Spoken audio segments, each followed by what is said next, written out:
Hi guys. Surgery से पहले हम लोग पेशेंट्स के कुछ बेसिक इन्वेस्टिगेशंस करवाते हैं। और वो कौन कौन से इन्वेस्टिगेशंस होते हैं, उनकी इंपॉर्टेंस क्या है वो समझ लीजिए। सबसे पहले इन्वेस्टिगेशन हम लोग करवाते हैं कंप्लीट ब्लड काउंट, CBC। इसमें क्या होता है, आपके खून की जांच होती है और इसमें हम लोग मेनली ये देखते हैं कि आपका हीमोग्लोबिन काउंट कितना है। तो किसी भी पेशेंट का हीमोग्लोबिन काउंट, हीमोग्लोबिन मतलब खून की मात्रा कितनी है शरीर में, अगर वो 12 या उससे ज़्यादा है तो मतलब अच्छा है। लेकिन 12 से कम है तो हम लोग प्रेफर करते हैं कि सर्जरी थोड़े टाइम के लिए नहीं करें। रीज़न यही होता है, सर्जरी में ऐसा कुछ रिस्क नहीं होता कि बहुत ब्लड निकलेगा या प्रॉब्लम हो जाएगी। लेकिन जिन पेशेंट का हीमोग्लोबिन कम होता है उनकी जो सर्जरी के बाद रिकवरी होती है वो थोड़ी डिले हो जाती है, मतलब इतनी स्पीडी रिकवरी नहीं होती है। तो हम लोग प्रेफर करते हैं कि आपका कंप्लीट ब्लड काउंट CBC में हीमोग्लोबिन 12 से ज़्यादा हो।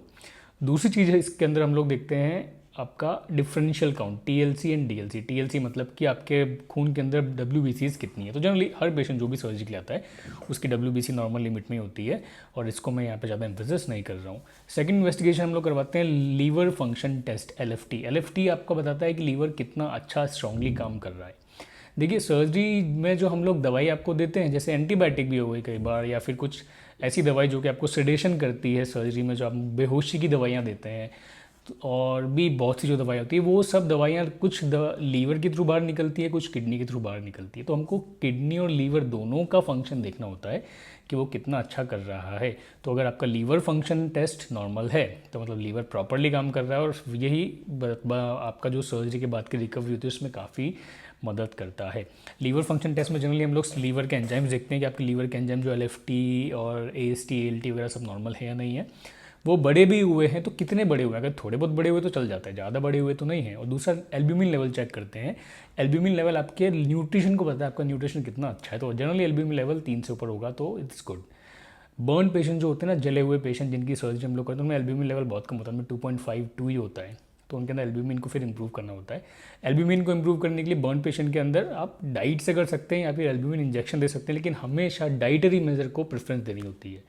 इंजेक्शन से आप एल्ब्यूमिन लेवल थोड़ा टाइम के लिए बढ़ा दोगे, 2 या 3 दिन के लिए, लेकिन वो परसिस्टेंट बढ़ा हुआ नहीं रहेगा। लेकिन अगर आपने डाइट से बढ़ाया, जैसे कि पेशेंट को एग्स खिलाया है, बाकी प्रोटीन रिच फूड खिलाया, तो वो लंबे टाइम तक बढ़ा रहेगा।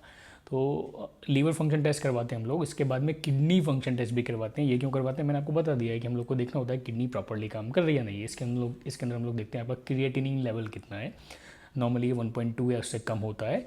अगर ये 1.2 से ज़्यादा है तो देखना होता है कितना ज़्यादा है, 2 है, 3 है, वो सब तो नहीं है। 1.2 से 1.4 भी चलेगा तो इट्स ओके, लेकिन ज़्यादा बड़ा नहीं होना चाहिए। साथ ही सोडियम पोटेशियम लेवल भी करवा लेते हैं कि आपके ब्लड के अंदर कुछ इलेक्ट्रोलाइट का डिस्टर्बेंस तो नहीं है।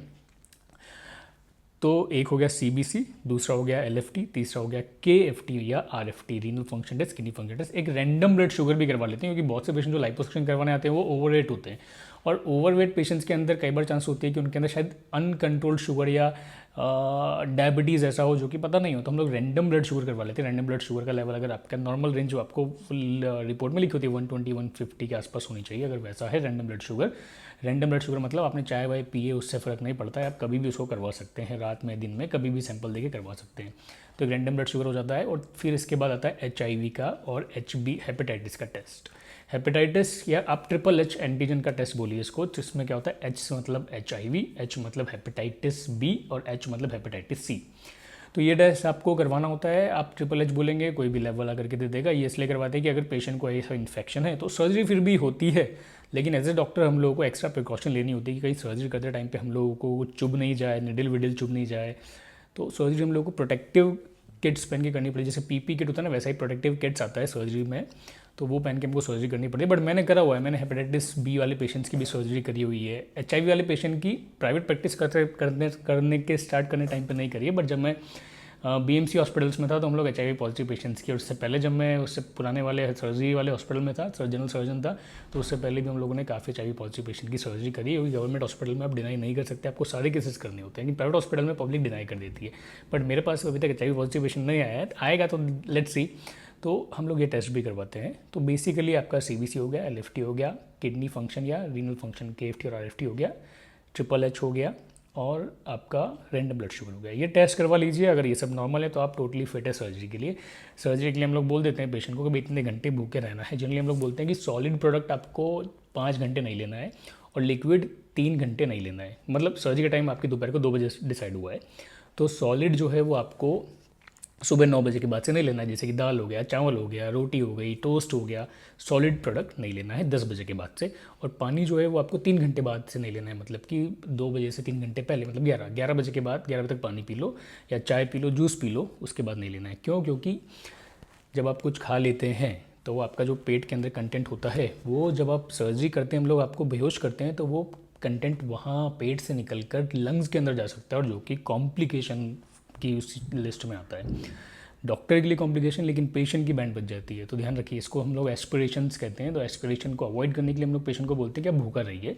सॉलिड प्रोडक्ट सर्जरी के टाइम जो डिसाइड हुआ है उससे 5 घंटे पहले से बंद कर देना है। और लिक्विड जूसेस, चाय, कॉफ़ी वगैरह, ये 3 घंटे रफली आप बंद कर दीजिए, क्योंकि लिक्विड जो होता है वो 3 घंटे में स्टमक को क्रॉस करके इंटेस्टाइन में चल जाता है, और सॉलिड 5 घंटे का टाइम लगाता है। तो अगर स्टमक आपका खाली रहेगा तो सर्जरी के टाइम पे एस्पिरेशन के चांसेस काफ़ी कम होंगे। So this is basic information. और जो लोग भी पूछते हैं नंबर क्या है, नंबर क्या, नंबर नहीं है। बाकी जो भी अपॉइंटमेंट्स होते हैं वो Instagram account plastic surgeon blog के थ्रू ही होते हैं। वहाँ पे आपको मैसेज करना होता है। जब आप मैसेज करते हैं तो मैं देखता हूँ, और मुझे लगता है तो फिर मैं नंबर शेयर करके हम लोग बात करते हैं। So that is all. Thanks for watching, nice day, bye bye.